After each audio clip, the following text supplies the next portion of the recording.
Hey everybody, welcome back to another edition of Rapid Recap here at Inside Nebraska. With me as always is Greg Smith. I'm Zack Carpenter. It's a Monday game week press conference again for Matt Rhule today here at Memorial Stadium. He had a bunch of messaging again to do. He went on to some long soliloquies and whatnot. We'll get into that in a second. But first off, not to bury the lead, Luke Reimer, Huskers linebacker and leader, is back. He's expected to return for the Northwestern game on Saturday. Matt Rhule had some other player personnel stuff to update, like talking about Jeff Sims is back, but Heinrich Harburg, to quote Rhule, he's going to be our starter. I think he meant that more, yes, for this game. And he said now, for now. He said it sounded like for the long term, or for the foreseeable future, the rest of this season, that he's going to be the Huskers quarterback. And Malachi Coleman also what did he say? He was a He said he is a starter. He said Malachi Coleman is a starter now. So and he kind of joked about it. He really had no choice but to get ready. I think he played, was it 57 snaps 57, maybe in that game against Illinois after Marcus Washington went down, unfortunately, after making a really big play that got them deep out of their own territory. But Malachi Coleman, the freshman that gets talked about so much, is now a starter for the Nebraska Cornhuskers as a freshman. Yeah, and Luke Reimer coming back, it's funny, he mentioned that right off the top as like an announcement as part of his opening statement.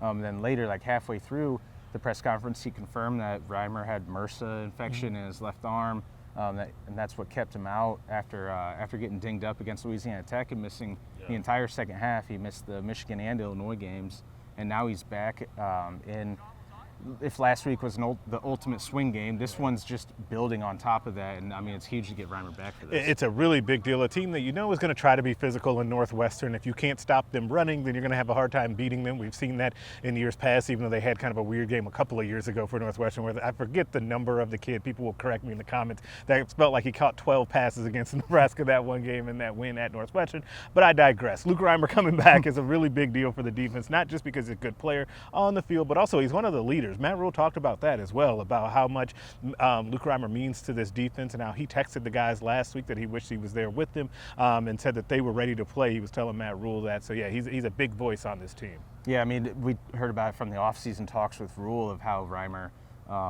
sort of shifted his thinking, I think, Rhule's thinking about what this season could be like. He wants they have enough players to win now. And I think after that Minnesota game, I'm pretty sure it was Reimer who was sort of the voice of reason. That's what Rhule said. He's one of our biggest voices in that locker room, and I think Rhule and Reimer, they've built up a really good coach-player relationship.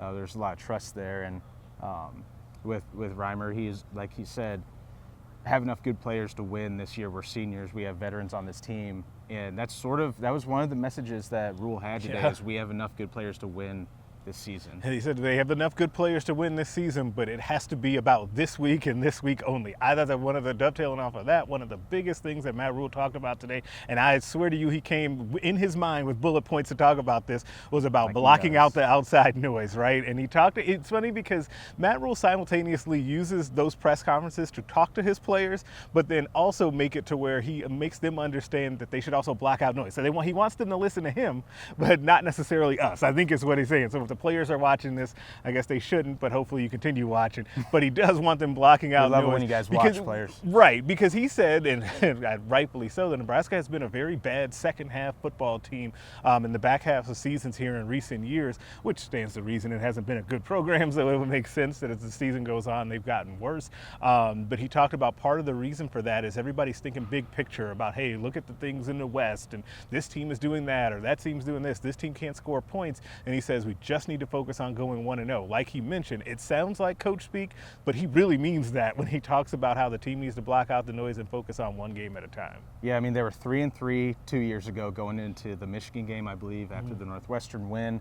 They're 3-3 last year after beating Indiana, and then Rutgers on a weird Friday night game on the road, and now they are 3-3 after beating Illinois in a weird Friday night game on the road. And going forward, we've all talked about ad nauseum that this is a very manageable schedule with a lot of winnable games, also a lot of losable games. All of that's them how are the same. That's why, once again, I loved that Matt Rhule spoke.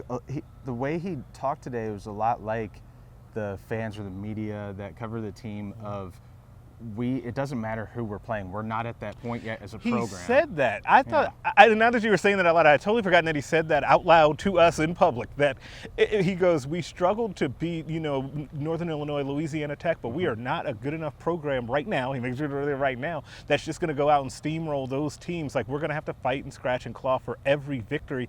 And I think that him kind of saying that out loud and understanding that really keeps his players locked in. Hopefully what then also happens is that trickles to the fans as well. I know that he says, and he said all the right things about, hey, the fans, that's their role to kind of be fans and have wild expectations and all of that. But you got to think that he wants that to trickle down to the fans as well and understand that it is really hard to win these football games, which, by the way, Nebraska football has not been winning. So to have what happened against Illinois, where, yes, it was an ugly football game and people are really mad that they won the game, a game that they wouldn't have won last year or the year before, it's kind of upsetting to him, I think. I think that he says, okay, what are we doing here? We're winning games. He did also mention, oh, by the way, we've won 3 of our last 4. He definitely snuck that in too. There. Yeah, it's interesting because, it's very easy to look at the rest of the schedule and see it and get really excited. Like, all right, 3-3, 1-2 with the Big Ten, but you got Northwestern at home, Purdue at home, Michigan State on the road that's been struggling, couldn't close it out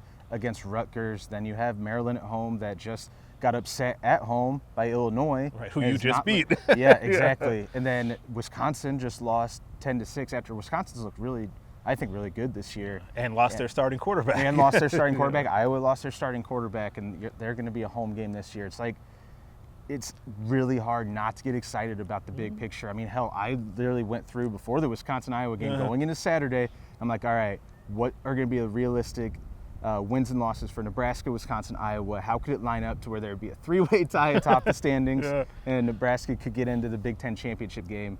And I'm like, all right, I did that, and now time to exit out and not look at it. Because there is that to keep in mind, but that's a little too far in the future because this program needs to focus on one game at a time, as cliche as it sounds, but as it sounds, who cares how cliche it sounds? Because it's what they need to do. Exactly. I mean, you notice, we talk about Rhule and messaging and talking to his players through the media. You mentioned this one time he was wearing an OOU shirt or OOU hoodie at a press conference. I think it was after the Colorado loss, and that was like a subtle message. Well, today I noticed that he was wearing an Adidas hoodie that said 0-0 with like ball on the 35-yard line, like a little football field on it, but 0-0. And so much of what he talked about was the need to go 1-0 and the need to focus on the right here, right now, and only on Northwestern. Yeah, I just think that it's a huge deal for where the program is right now, because he's right on one hand that they have enough players to win these games, but he's also right when he says that we can lose to any of these teams. And I think the separator is having that daily focus and staying locked in on what's happening. Like we said, and we will continue to say, all of the teams on their schedule remaining they're beatable. They can all be beaten by Nebraska. None of them are juggernauts.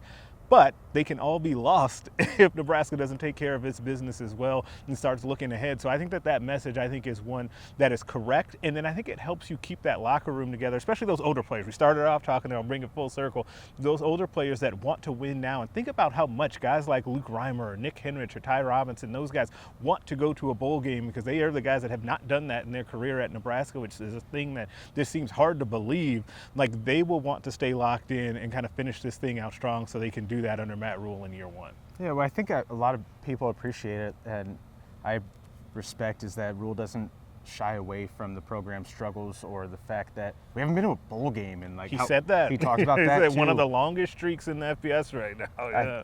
And if not the longest, I think it is the longest. I'm pretty sure it's the longest streak, and because Kansas ended that last year, so I think Nebraska was the longest. And it's just I appreciate that he does like say it straight up and doesn't shy away from it, try to like cover up. Well, we're not, let bygones be bygones or whatever. Or just kind of skip over it. Yeah, you could easily do that, but he does not. Yeah. It'll make it sweeter when you get there, right? Exactly. Right now, hey, there's a lot of bowl projections up right now, and I asked you guys on the bowl predictions video, and Steve, if it was too soon to start talking about the bowl projections, and you said yes.